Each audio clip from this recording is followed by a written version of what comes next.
music. The rattling, the banging, the clanging. Everyone sit down and don't move.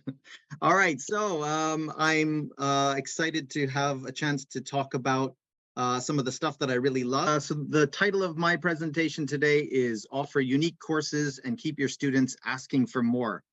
So this combines two things that I care a lot about, one of them being great curriculum, story-based curriculum in particular, and also how this kind of relates to running a school, which is something also that I've lived for the last 15 years and care a lot about.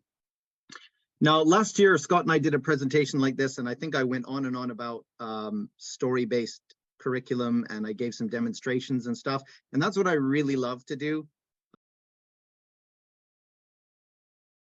Unfortunately, I didn't really get into the part about kind of growing your school through it as much. So this time the talk is going to be a little bit more on that side of things. But really quick to get started, I do want to kind of touch a little bit on how deep and important stories and holistic approaches to teaching can be. So I want to introduce myself a little bit. So I'm a school owner and also a curriculum developer. I've developed the Awesome Adventure series and the Awesome Phonics Adventures, as well as the Gamerized Dictionary, and I'll touch on a few of those things today. But I've got two really deep core beliefs when it comes to curriculum development. Well, more than that, but two that really stick out for me. And one of them is that great curriculum needs to have motivation at its core, because learners that are more motivated are more successful. The other thing is that children have the potential to be brilliant language learners, but only if they're given the right circumstances, the right kind of rich input, experiences, things that activate their brains as much as possible. And I also believe they need time in order for this to take effect. So those are just gives you an idea of where I'm coming from. But I feel kind of lucky that these things also kind of go well with the needs of our school, in that I think, so the title of the presentation, Keep Your Students Asking for More. The idea here is that students will come back, they'll take multiple lessons, they'll stay longer, which is good for business, but more than anything, it's good for your students, because if you want them to progress, you want them to learn English, that's, you know, your purpose, that's why you've opened a school. You ideally want them sticking to it. You want them, you know, taking multiple classes, spending more time at it and being more engaged with it.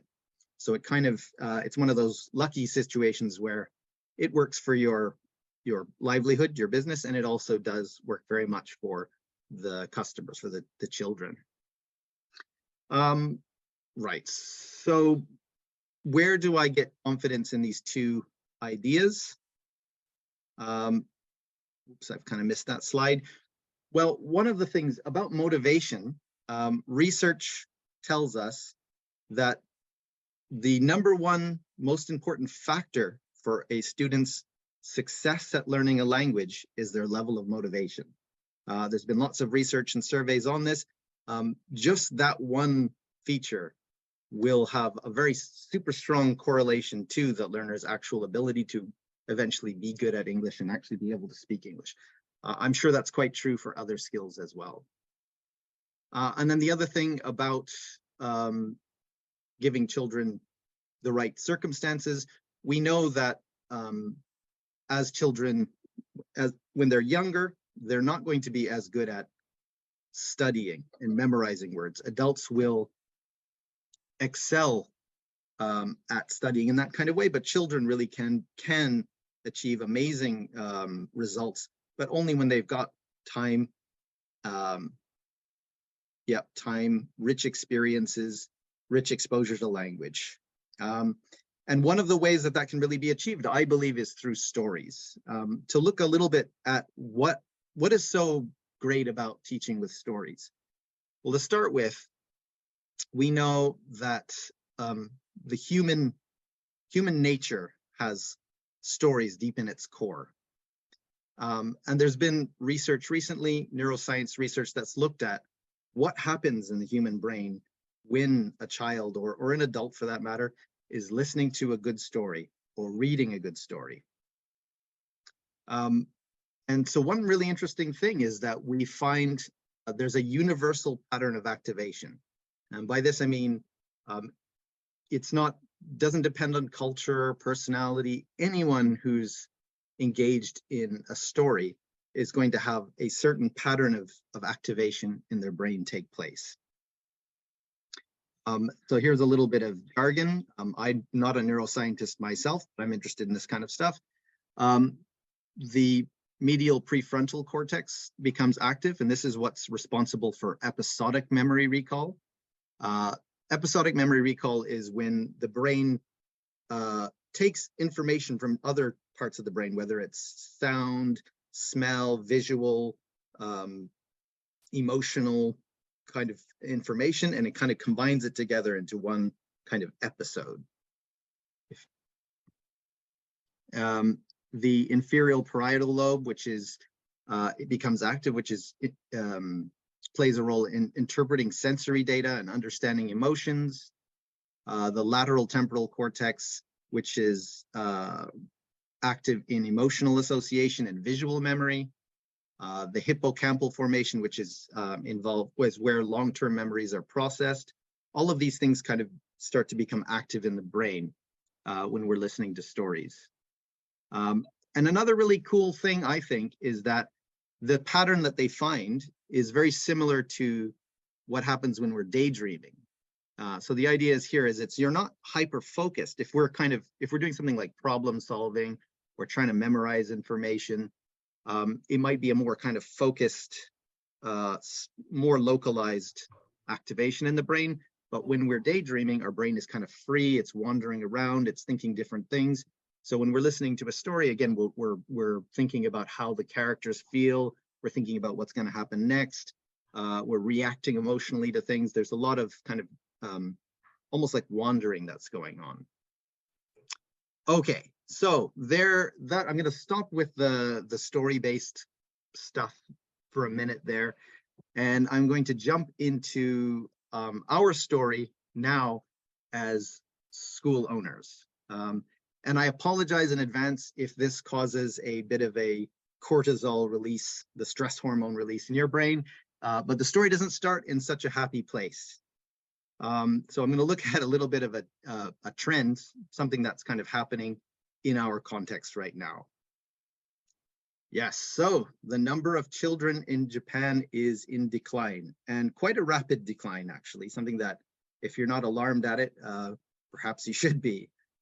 Since 2001, so between 2001 and 2021, there's been a 15% decrease in the number of elementary school children in Japan. So that's a huge drop. So if you're trying to develop a school and get it to grow bigger, well, the total market is shrinking, then these things are not going to play well together. How about kids eikaiwa? Well, the good news is that eikaiwa for children since from 2021 to 2022, right as COVID was starting to lift up a bit, it did increase a little bit. It went up by about 5.3%, so that's a bit of growth. However, compared to 2018, it's 10% decrease, and even 2014, which is before COVID, it's a 4% decrease.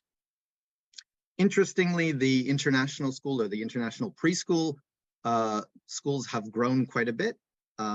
Even throughout COVID, there was an increase of 2.5%, and compared to 2014, it's a 24% increase. Now, my reason for kind of bringing up international preschools, I don't know if anyone out there owns a preschool, but I think this is an indication, this is my opinion on this number, but there's an indication that the market is looking for a little bit more than just an hour a week. There's starting to be more of an understanding that what really works for children is when they get full experiences and more time in English. And I think this can be quite positive for us if we have the right types of curriculum and the right types of courses. More bad news, or I don't know if it's bad news, but online English lessons are rapidly gaining in popularity. So that by itself might not be bad. Some of you might have, throughout COVID, started your own online courses. And obviously this can be a good side of the business. However, you are competing against some pretty big companies, and you're not a local school, so you won't have the advantage of proximity and closeness. So it's a little bit of a difficult race to win. And just how fast is it increasing? Since 2018, just a few years back, the online English market in Japan has grown by 212%, and it shows no signs of slowing. That's had more of an impact on adults' lessons, but I think it's also starting to affect the young learner market as well. Another thing there, some of these companies are not charging a whole lot for their lessons. So for example, QQ English offers 745 yen per lesson or less, depending on how many lessons you take. They have a campaign where they're offering 200 yen per lesson. Kimini is as low as 490 yen per lesson. So yeah, prices that are a little bit difficult to compete with. So a quick question for you guys, and I hope you can put some answers in the chat there for us to talk about. How can we compete with this?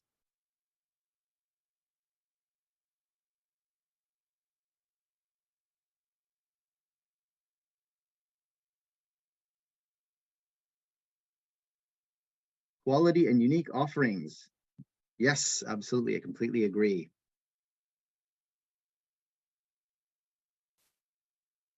How do they make money on 490 yen per lesson?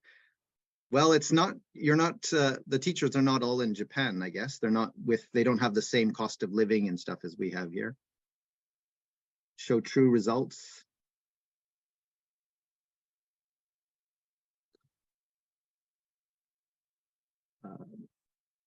Yeah, I think an emphasis on quality is definitely a good one to think about. Hands-on activities. Yes, definitely. I agree with that.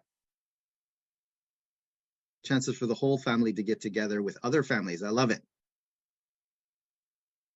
You guys have stolen all of my good points. Okay. Well, before we get to the answer, my opinions on this. One thing that I think is quite obvious, don't compete on price. You can't.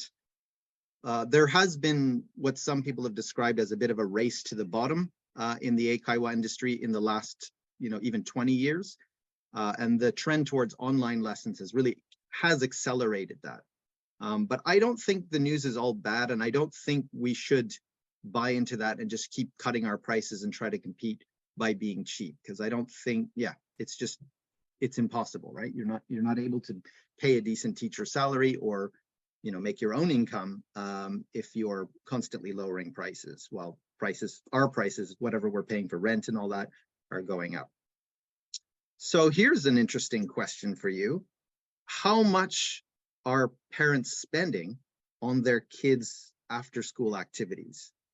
All right, I want you guys, again, in the chat, just put in a rough guess. How much do you think per month families with elementary schools age children spend on naraigoto or after-school activities as well as juku? Let's put those together, juku and after-school activities. How much do you think they spend per month? Okay, I'm seeing it. 150,000 or more per month. Wow. On average. 60,000, 50,000. Okay, you guys are a lot more optimistic than I was. 25,000, 25 to 40,000, 30,000. Okay. 3 man per kid per month in the countryside in Tohoku. Yeah, region could have a difference. Yeah, it depend on the region. Okie dokie. Well, let's see. I'm going to show you some Monbusho data. It's a little bit old, but here is how much on average Japanese families spend on after-school activities. Now they've split it up here by if their kids are going to public school or private school. So there's quite a big difference. For public school, interestingly, this is elementary school students here, 131,982 yen per year on after school activities, and relatively less, only 82,000 for cram school or juku. So this is juku, this is after school activities. Now that same family that's going to have their children going to a private school, for after school activities, it's nearly 300,000, and for cram school, almost 350,000, for a total of almost 650,000 yen per year. So that averages out to 54,000 yen per month. Some of you are quite close to that. For public school, it's a little bit less. So these are average numbers from across the country. So the point is here, families in Japan, even though perhaps times are tight, one of the things that parents don't really want to skimp on is the quality of education, the quality of experiences that they give their children. And my opinion is that more than anything, parents really want their children to have great experiences. Maybe they want them to get into good schools, and that's obviously a big part of it as well. There'll be some individual difference. But when I think about my own children, I mean, I would feel terrible to think, oh, I think this would be a great experience for my daughter, but I can't, I need to spend more money on, going out drinking or whatever it is, movies or a new sofa or whatever. All of that stuff seems kind of secondary when I think about, the experience that my child will have when they're growing up. So I think to compete, what we really need to give our customers, our children, is to offer experiences that they can't get online or anywhere else. You can't really put a value on an experience, right? So I think if you have a class that's really just is not fun, and it's just, you're focusing on just teaching really specific things and the kids aren't motivated and excited about it, this might, it might appeal to the parents that really want to get their kids into the right school if there's a test that they're trying to pass. But if you're really selling an experience, then that's something that parents will value more. Offer quality. That almost goes without saying, but it is incredibly important. If you're competing on price, then you're not showing yourself as being good quality. So not only just offering good quality, obviously you've got to back it up, but also having being able to show that you have good quality, whether it's through your marketing, your counseling, whatever it is, making sure that people understand that the value that your quality and value that your school is offering. Offer variety. Now, variety is one that I'm going to talk about a bit in the context of my school, in that we've offered quite a number of different types of lessons. And a lot of those are very different from what other schools have. So being able to offer that variety is another way that you can get students coming for possibly multiple classes. Offer community. A couple of people in the comments before mentioned events for parents to get together. I forget what the other comment was, but essentially, being a place where kids meet together. And I completely agree with that. I also think that the type of class you offer will make a very big difference in terms of what kind of community building you have. If it is more of like a sit down and, just do dictations or something like that, there won't be as much interaction between kids, not as many kind of bonds or friendships made. So giving them deep experiences that they experience together and form these deep bonds is one of the things that I think you can offer that might be difficult to offer online, at least in my experience.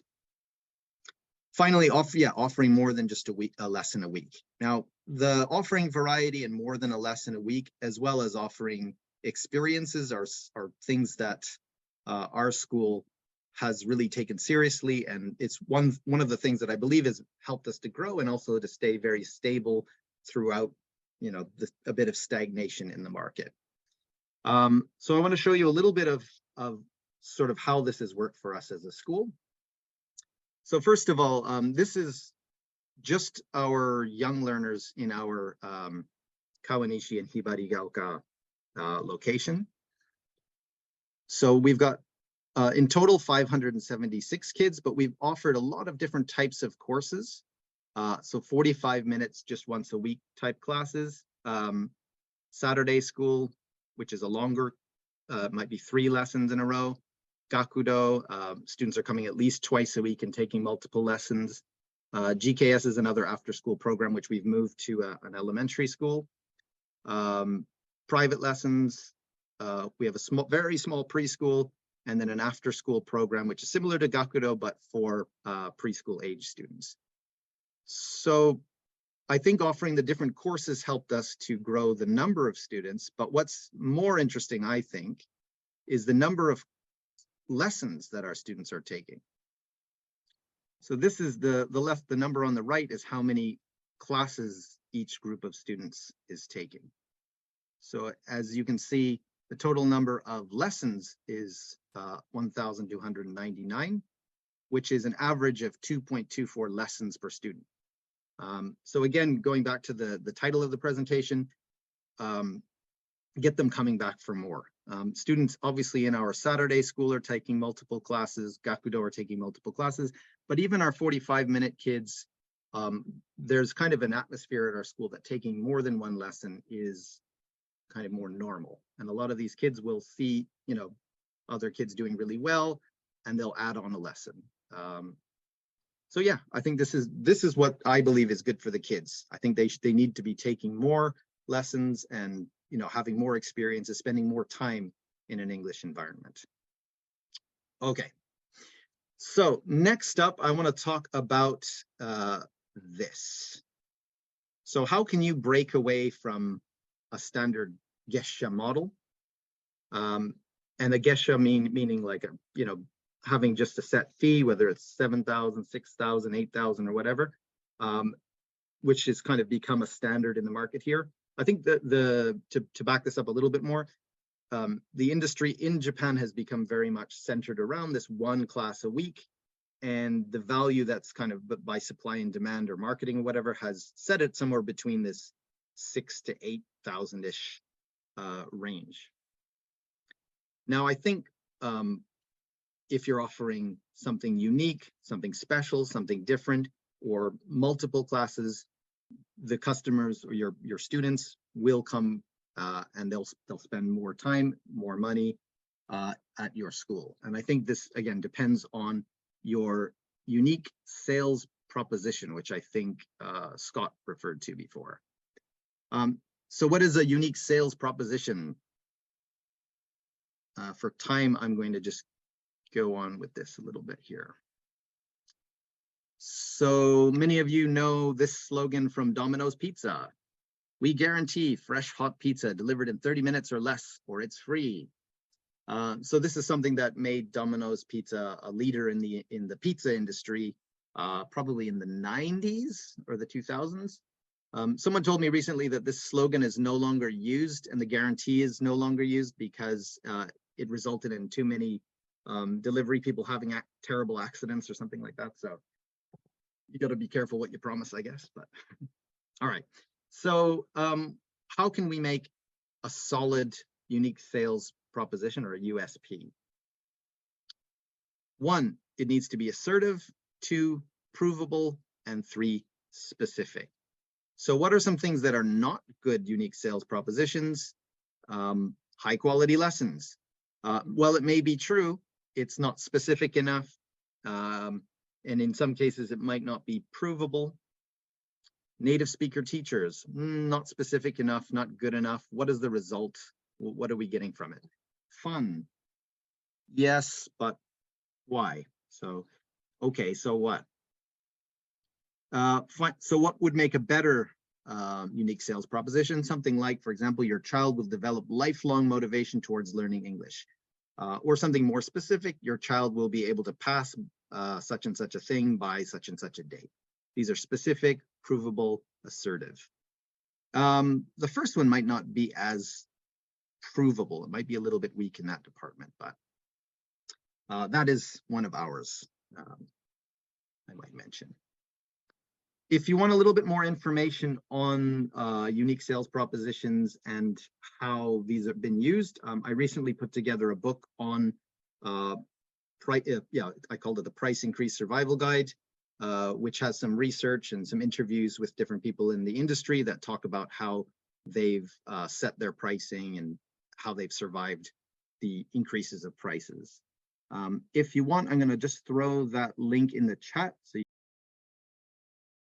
works. Okay, so now I want to get back to stories. So I want to talk about the two USPs at our school that I believe in deeply and have really helped us to build our school. And the first one is, see daisies, the Awesome Adventure series and the Awesome Phonics Adventures. So these are both very holistic, story-based curriculums. And I think what they offer is maximum engagement, really varied input, a real dense interconnectedness between story, song, activity. Everything's really connected together, giving learners multiple exposures to language in different contexts and different ways, chances to use language, chances to hear it, but not always in that same kind of way, not just a flashcard or something isolated, but really related to different things. It has rich but graded input. Doesn't have an explicit focus on language, but it does offer a lot of opportunities to give feedback to your learners on the type of language that they are currently grappling with, things that they're more likely to pick up because that's what they're trying to say and trying to use. And it has a very heavy focus on meaningful communication, meaningful stories, rather than specific language items. So really quick, the components of the series are 4 mini textbooks, which are full of vocabulary, story, activities that go along with the stories, and a lot of different kind of speaking activities and projects, mini projects and things like that. There are 4 comic graded readers, and there are also audio books that go with each one. And there's a music album, which you can get through the QR codes in the books as well. We offer a lot of online resources, such as worksheets, flashcards, lesson plans, and lots of other materials. This also goes really well with the Gamerized Dictionary app if you're looking for something to kind of take it to the next level.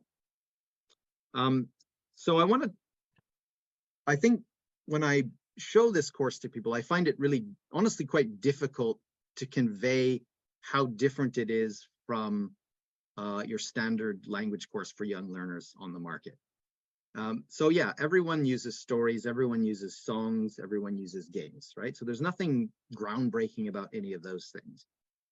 What I would like to show is that the depth of the story is, there's one story that goes through the entire year. So it's not a short story that just kind of ends in 10 minutes. It's a plot line that really covers the whole year, that really gets students wanting to know what's next. I want to come next. I want to get the next reader. I want to find out what's going to happen. Also, there's the interconnectedness, how well the music and the story are all, and the activities are all connected. So I'm going to try to give you a bit of a sense of that now. So this is the first, I'm going to give you the plot line for our level 3 series. So in the first book, these two characters here, Noah and Mia, who are brothers and sisters, are fed up of doing chores. Their mom's always telling them, you've got to clean this, you've got to do that, and they're not enjoying it. Then they remember that their uncle Zorn, who's a crazy inventor, had created something that could help them, and they go out on an adventure to collect the missing parts to build what we find out is a chore robot. So it's a robot that will do all their chores for them. In the second book in the series, there are 4. Noah and Mia now are a bit older, and a few years later, a sort of entrepreneur borrows their robot because on the pretense that he wants to help his mother. And then they find that robots start to be duplicated. Robots are everywhere.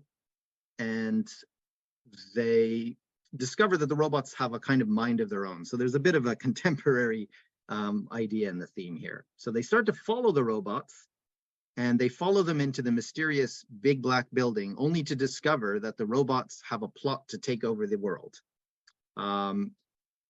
So then by story number 3, they try to find their Uncle Zorn, who has told them about unicorns, and they team up with the unicorns and they battle the robots, and they win. They end up destroying the robots. However, in the process, the Earth is in shambles.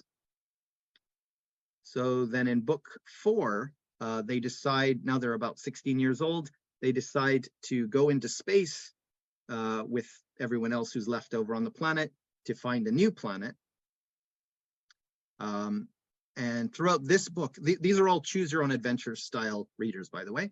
And in this last reader, as you're going through the story, you scan different planets and look at different information about the planets, and you decide whether to visit the planet or not. Often when you visit a planet that wouldn't support life, there are some kind of hilarious results which the kids can experience. So finally, at the end of the story, they come back to Earth, realizing that there are no other planets out there that can replace Earth, and they decide on their own to clean up the Earth and make it a better place. So it comes sort of full circle, avoiding doing chores, and then in the end, they decide to clean up the Earth. So that's one plot line, and so for each level, there are 4 levels. You'll have a story which is rich and quite deep like this, which tends to have a bit of a message as well. The level 3 story is kind of has a bit of an environmental message, and each one will kind of have its own sort of ideas behind it. So these are the kinds of stories that really get kids deeply thinking, excited about the characters, really using their brains, not something simple like, there's a lot of great phonics books that we get kids to read for decoding practice and that sort of thing. But a lot of them, they're not really enough to get the kids excited and thinking. For example, maybe you can recognize this book, Hook a Duck, Dad Hooks a Duck. I don't know. So, it's language practice, there's value in it, but I wouldn't call that a story. Okay, so next off, I want to just show you, I mentioned that the music also is something that really gets the kids. It's not just a chant where we're practicing vocabulary items in isolation. It's a pop song, and it's also the songs tell a story, and they link up to the readers. So let's have a listen to, this is a 1.5-minute compilation of our songs. Where is it coming from? What's that sound? I can feel it. It's coming up, up, up through the floor. What's that sound? I can hear it. It's getting louder. I can't take it anymore. Here come the unicorn to save the world. Here come the unicorn. Only they can help us. Hey, you. Me? Stop right there. No! Where are you going? I'm getting out of here.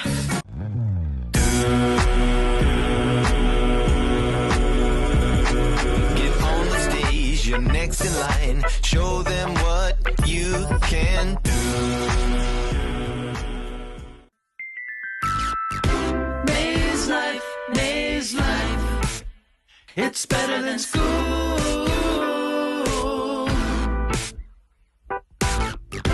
Maze life, maze life. It's better than school.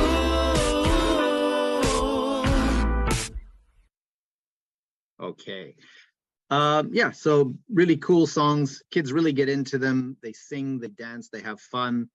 And all, again, connected to the stories. I want to give you one more example now of how the music is interconnected to the stories. Here's a little sample from an audiobook from our level 2 series. So we're looking at this page right here. On the stage, there are 3 rhinoceroses. Welcome to the show! Thank you for coming! Here are the amazing Rhinoceros Brothers! Watch them dance! The Rhinoceros Brothers start to dance.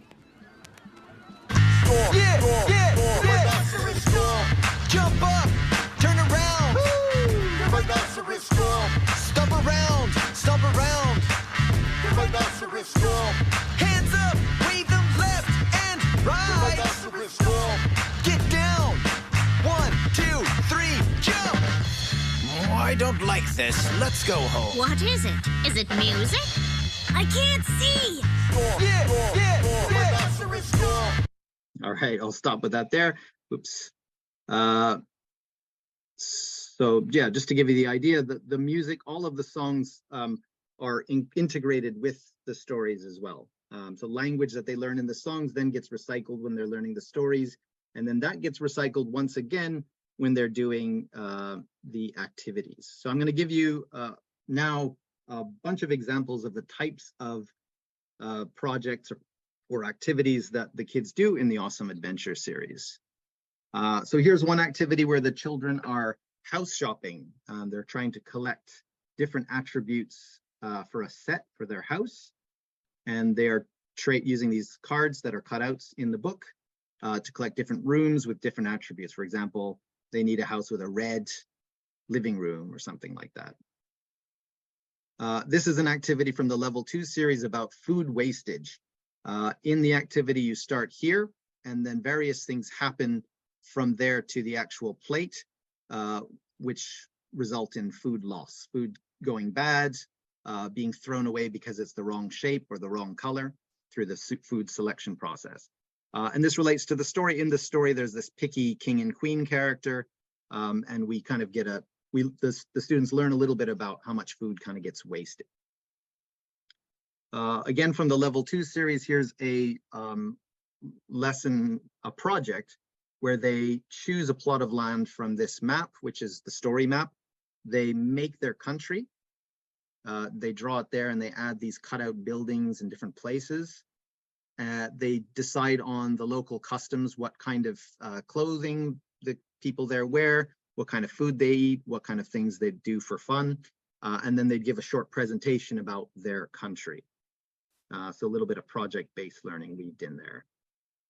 And this is also kind of, the Level 2 series is kind of, one of the messages in it is about accepting people who are different than us, and just international cooperation and that kind of theme, which I think is also very relevant. Level 3, here we've got an escape the prison problem solving task where students will get different items and they'll have to decide together which item and how they'll use it to get through the different obstacles. This one, Who Stole the Crystal? The students go together around a map while speaking about how they're going to get through obstacles, and they find hints to discover who of these evil characters have stolen the crystal. This is another problem-solving task where the students are a robot and they start here. They need to stop these evil robots in the middle. This is from the Level 3 series. And to do so, they need to collect different items in a particular sequence. So they need to talk together about what order they're going to do everything in. This is the battle between the robots and the unicorns over the fate of the Earth. One team is the robots. There are factories on the map that generate robots and unicorns that start at these points. And the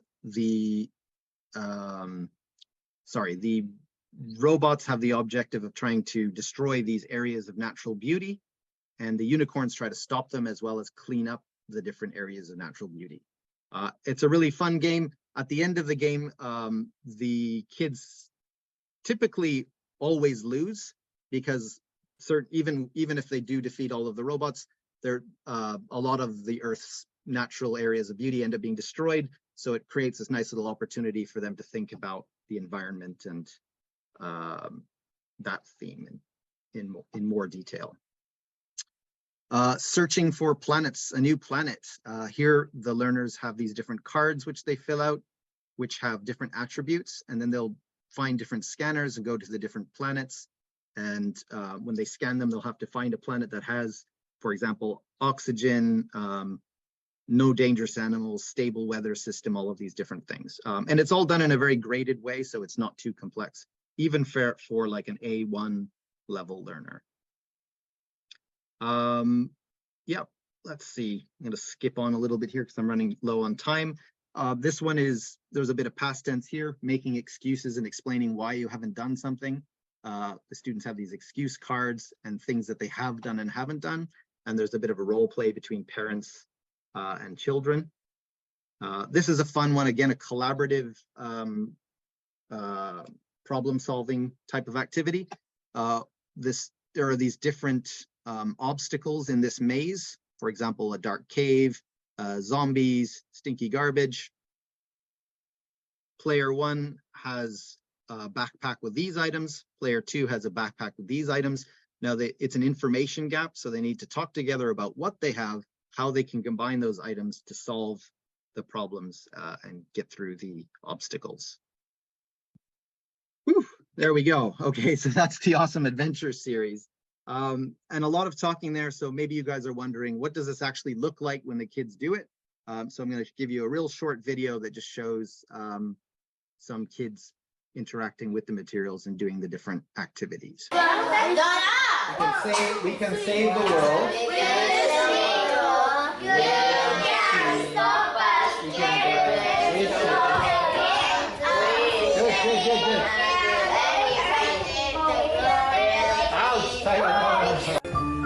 So that looks incredibly confusing, but for me, that's a really brilliant scene from a class. Kids doing things independently. They're rehearsing a song on their own.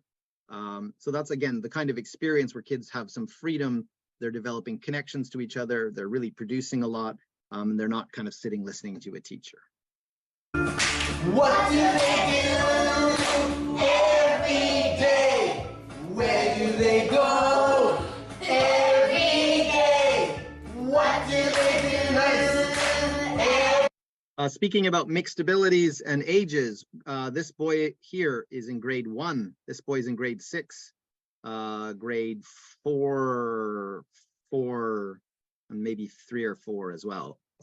So yeah, this class worked quite well. He said, what did he say?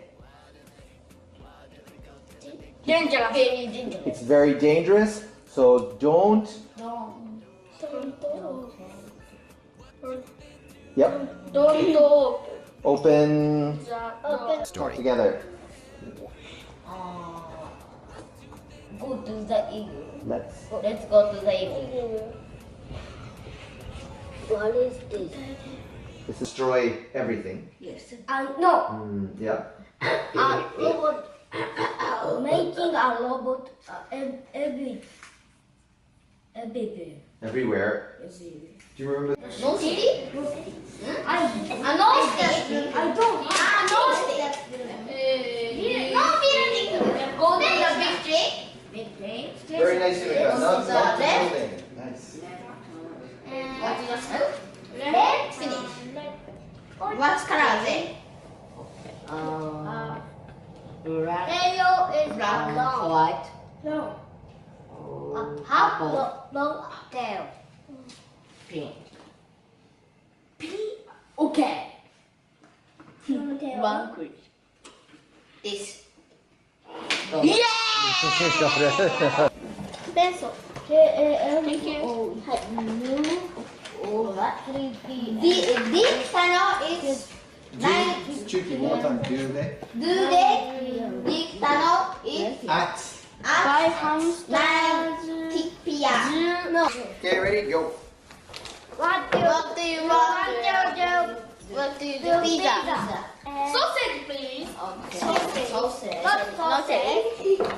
Not sausage. What sausage? There we go. Yeah, so that is kind of the atmosphere of the classes. Really, the kids are kind of pushing their own level. Although there isn't a kind of a specific language syllabus, the kids are typically, trying to express things, and they give you lots of opportunities to give feedback and help them to say things that they want to. But for me, one of the most important things in classes is that the learners are making mistakes. If they're not making mistakes, then they're probably not really working out how to use language in their minds, because that's a messy process. If they're just using phrases they've been taught, they won't be making mistakes, but they're also very less likely to use that when they actually need to use it when they're actually communicating. Okay. All right, I've got probably about 10, 15 minutes left here. I did want to throw in a little bit of extra about the Gamerise Dictionary. I'm sure a lot of you out there have heard a little bit about it so far, but this is our second unique sales proposition, and one that really draws parents. A lot of our Google reviews that we've had recently, people make mention of the Gamerise Dictionary and the fact that there's this kind of blended learning solution in place. So how we sell it is as a seamless blended learning experience. So here we've got our books, our music, activities, phonics, and then, you know, playing on the app and speaking at home, and how that connects to class. There's a lot of digital resources out there, but actually having digital resources that fit directly to what the kids are doing in class is a little bit less common. It's something that I'm starting to see. Recently, I was doing a bit of research on unique sales propositions, actually, and I noticed that Nova now has its own app, and they have a package with their own language learning app, online classes, and their regular classes. So they've got this whole package. Quick question for everybody. I feel like I've talked for a long time, and I'm not sure whether you guys are still following or I've lost you. Should I show a little bit about the Gamerise Dictionary, or should I skip through that? Just write show or skip.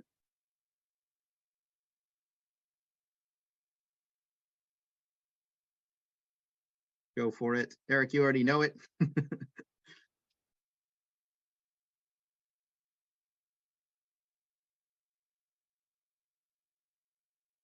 Show, skip. We've got one skip.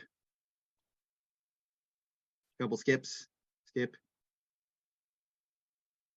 Already saw it. Yeah, no problem. Not offended at all. I assume that was why. Okay. Right, so I'm seeing that a lot of people that said show were actually people who know it, and I don't have a lot of time to kind of go into detail, so I'm going to skip it. But what I will do is I will show a 2-minute video. There we go. Okay, so here's a quick little video that we made in collaboration with some of the schools that are using, well, not in collaboration, featuring some of the schools that are using the Gamerise Dictionary now. So hopefully this will give you an idea. And if you have more questions about it, please friend me on Facebook and message me, or you can check out our website, aaspress.com, and get in touch with me through there.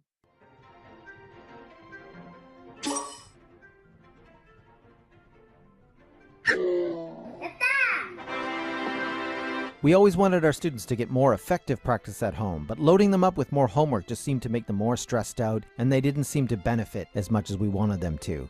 Then we made the Gamerise Dictionary, and it's changed everything. So some of the things that I really like about Gamerise Dictionary is how much it empowers the students. So now he's fully engaged, yeah, cool. After we started using Gamerise. And once we introduced the Gamerise Dictionary, he just took off and was logging in hours and hours daily. And we were able to see the difference. And when we do say, hey guys, we got some time, let's do Gamerise, and everybody gets super excited and pull it out as quick as possible. And it took a few weeks, but eventually there she was. This is my sweet little tiny thing just yelling those words out so she can get rid of the monsters. 私とか近くにいてどんなんとか言うんですけど、そうするとなんかこう自分の発音の間に雑音が入ったらそのパーセンテージが下がるから喋るなみたいな真剣に。 My English lessons are fun. keep repeating phrases that while they're playing the game, and that the parents would watch it and they will like, wow, like my kid is practicing very hard, and so the conversion rate is getting higher. 知らず知らずにすごく英語のスキルを身につけられるっていうところがすごく画期的なアプリだなというすごい関心をしていますいつも。はい。To find out more about how to hybridize your curriculum, join our Facebook group. Okay, so there you go. It's just a bit of a teaser. Again, if you want to know more about it, the only thing that I'll say is that it doesn't necessarily go just with Awesome Adventure series. The Gamerise Dictionary can be used with any different curriculum. Scott's Magic Pad series is going to be added soon. Eric's Think, Read, Write is in there. New Finding Out is in. Let's Go is in. And even if your curriculum isn't necessarily bundled in the app already, it's something that you can use to hybridize your own curriculum with using dictionary content. Okay, so last thing I want to end off with here is just talking about taking off a little bit from where Scott left off, and how, in terms of schedules, we can build from one teacher to two teachers, or build in different options with curriculum like Magic House and also like Awesome Adventure series. So here's a sample kind of day that I see from a school that's kind of starting out, or maybe doesn't have a lot of classes yet. So you might have a K1 class at 3 o'clock, an elementary level 1 and an elementary level 2 class at 5. So let's say your elementary school classes are pretty full. You've got 6 students, maybe you offer more. Excuse me. So you've got 15 students in there. Now, one way that you could fit Awesome Adventure series in here and get students taking more than one lesson would be like this. So you could throw the Awesome Adventure series between your 2 elementary school classes, and then have students from the level 1 class going into it and students from your level 2 class going into it. So some of these students would take 2 lessons and some of these students would take 2 lessons like this. So that way, if you're able to get a few from each class, that significantly increases your number of lessons being taken on that day up to 24. Right, so again, differentiation is a really important thing. I think that if you're doing a language syllabus that might be primarily grammar and vocabulary focused, if you're doing, for example, step 1, we're learning yes, no questions with present continuous, and then next week we're going to do can, or next month we're going to do can, or whatever. Instead of kind of removing that course, what I think is that is complemented so well by a more holistic course like the Awesome Adventure series, in that it really, instead of, again, doing 2 classes where they're just doing like specific language practice, they're doing 1 class on language practice, and then the second class, they're just fully communicating. And this is something that's really going to help the learners to turn that knowledge that they've picked up along the way into communication ability, and just more deeply acquired language all around. You could also switch, I switched that a bit of a sneaky switch there, but you could also switch those classes for Ted's Magic Pad and do a Ted's Magic Pad, Awesome Adventure series, Ted's Magic Pad kind of thing, 2 different levels. Ted's Magic Pad, by the way, is Scott's elementary school aged story-based curriculum.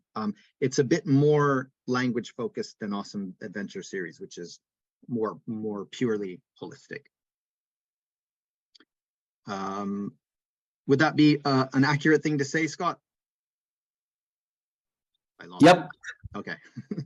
All right. So I'm almost done there, but really quick. So if you were to expand to have an extra teacher, instead of just getting a whole, when you make that step to add another teacher, it's always really difficult, especially in the beginning, because you might have a reasonable amount of income at your school with you just being the teacher, but when you hire a teacher, you lose almost all of that in the beginning, right? So you really want to not just get a few more students, you want to kind of bust through that level and make sure that you fill up you have enough students to fill up that teacher's schedule as fast as possible. So one thing you can do, for example, would be this. You've got a Sam's Magic House, so K1 to K3, not just one level, but 3 full age groups of students. You could do an Awesome Phonics here, Awesome Adventures, and on the other classroom, Ted's Magic Pad 3, 1, and Jen's Magic Pad 3. So Ted's and Jen's are a bit of a higher level, and Ted's is a little bit of is more for beginners. So you might be able to have students taking one class here and one class here, one here, one here, one here, one here, or so on. Yeah, I'm not sure I've arranged that in the best possible way, but yeah, essentially, if you're offering courses that complement each other, you're able to have students coming for one class with one teacher and then another class with the other teacher, and hopefully increase the number of lessons being taken in the process. What our school looks like now, this is kind of a typical schedule. So we'll have a lot of awesome, these pink ones are Awesome Adventure series. We'll run a lot of them simultaneously. We've got a couple of reading classes, grammar classes. We do have some ACAN or test prep type classes, but we do mix them all together. And a lot of our students will come, they'll take, for example, reading 5, then AS3, and then maybe an ACAN class, or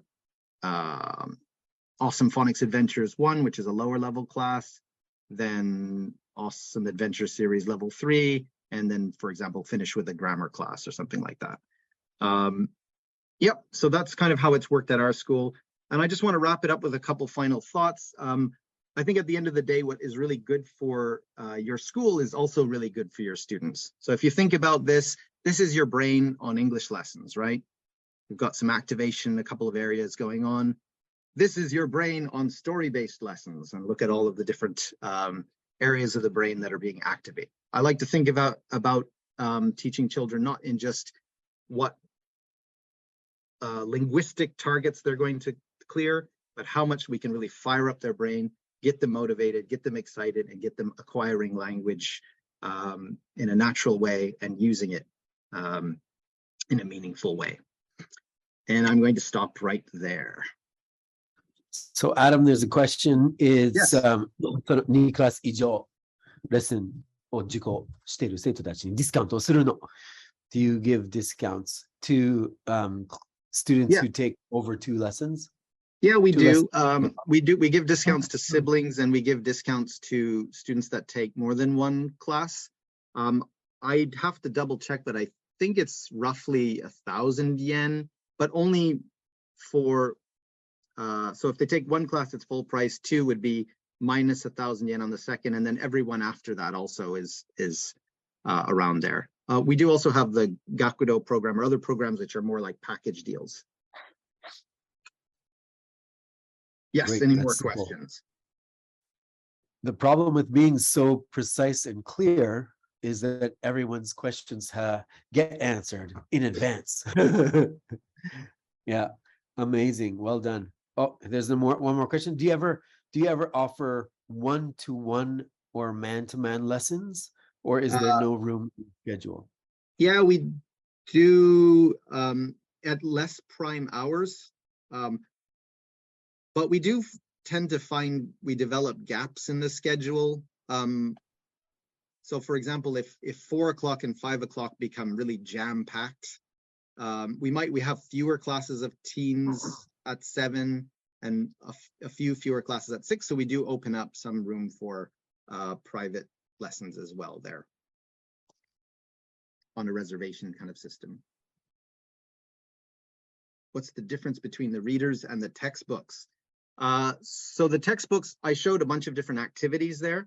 So the textbooks are filled with the activities, vocabulary practice. I didn't really do a detailed run through the books as I did at Eric's thing in Shiga the other day. But there are things like tips to parents, there are learning objectives, lyrics sheets for the songs, different things that complement the readers and the music and everything like that. That's kind of shows you the full course.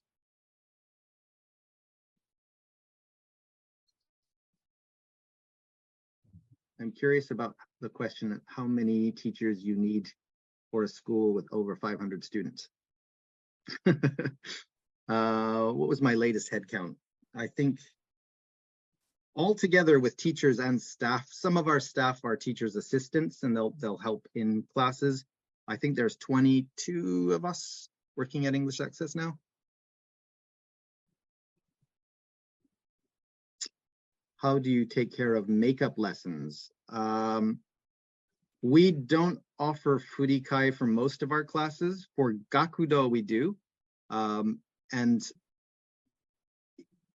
if there's no space, then recently we've been running some special events.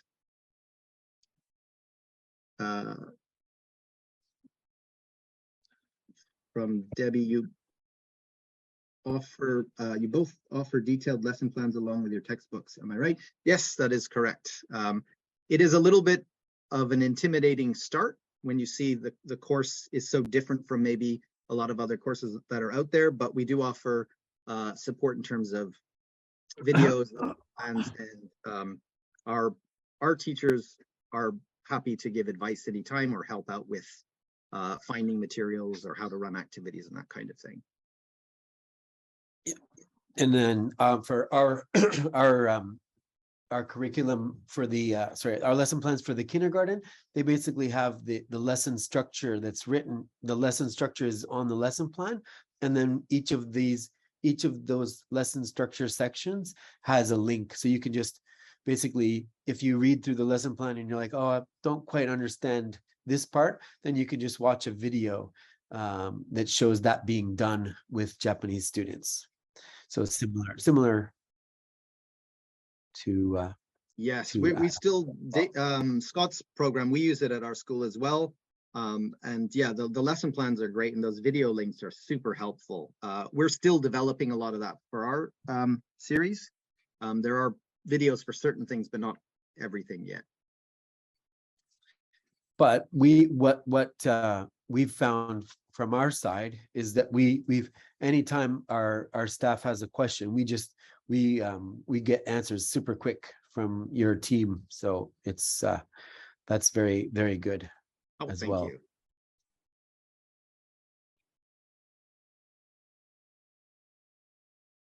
Extra cost and use of tablets for including textbooks and all. How do you convince parents to accept the extra cost and use of tablets for the Gamerise Dictionary? So I think that's a really good question, and I put in a link earlier for the price increase survival guide. There's lots of really good information in there.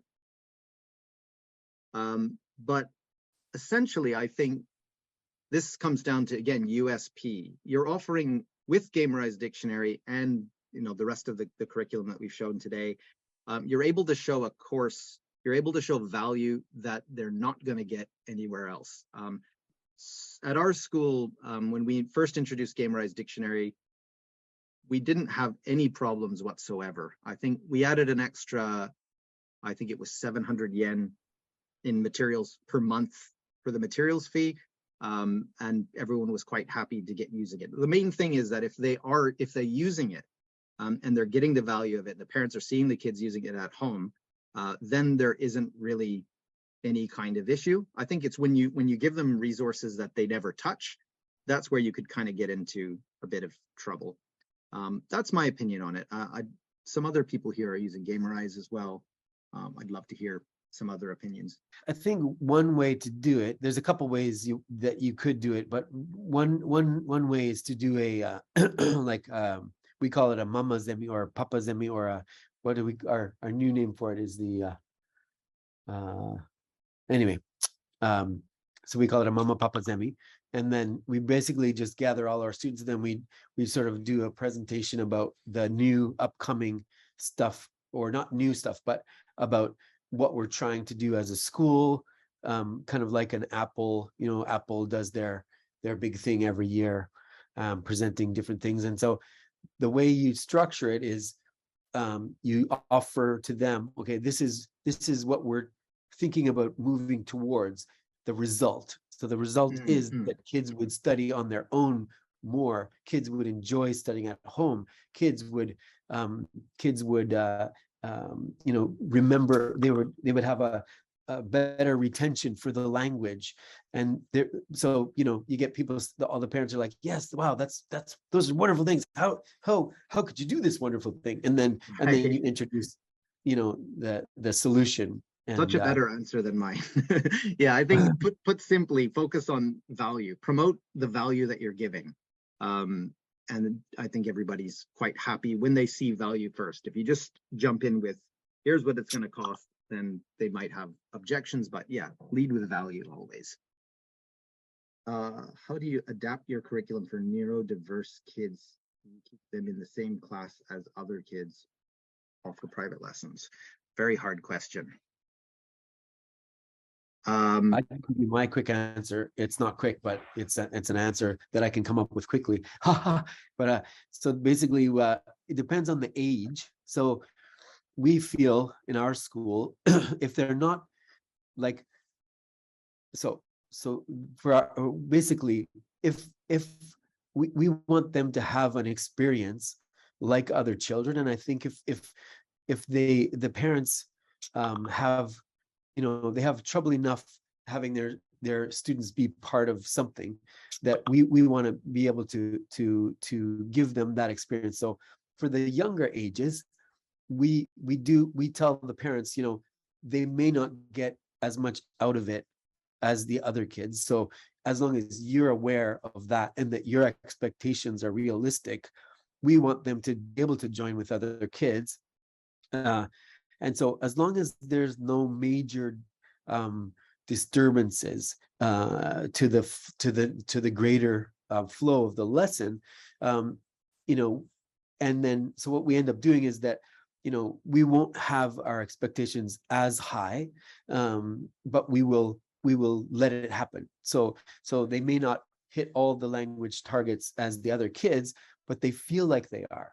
They feel like they're part of the class, and the parents are so happy to be able to have that opportunity for their students to be welcomed in an environment and have that experience. So if the parents is saying, hey, become a specialist and fix this problem, we don't do that, but we are happy to be patient with various types of children. And yeah, we do have a boy in our Saturday school, and he's starting to be able to write some CVC words, and his parents, they didn't think he would be able to, but and he's definitely not near what the other students are doing, but he's enjoying it. We're enjoying it. His parents are very happy to have that experience. So that's my take on that one.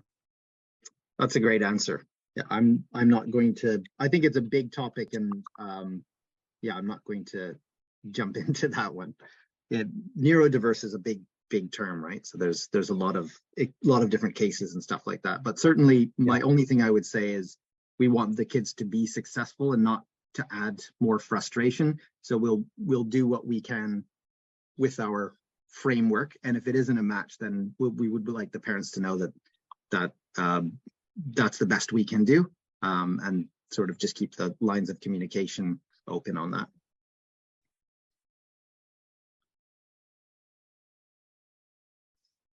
Okay, looks like we've run out of questions there. Yep, and time. All right. Would you like to say the final words then, Scott? Well, I'm glad you went second. Because that was wonderful. My failure to download my the second half of my in Spanish, Scott. No, I won't do that. But anyways, thank you very much, Adam, for such an incredibly informative presentation. It was really wonderful. I'm going to see if I can try to re-record.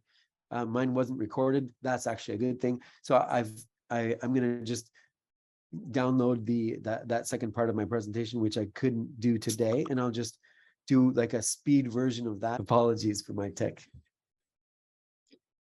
All right. Thank you very much, everyone, and we will see you around. Yep. Take care. Bye, everyone. Bye. See you. There's a sound and I can feel it. It's coming up through the floor. That's enough! Stop making that noise! That's not music! The rattling, the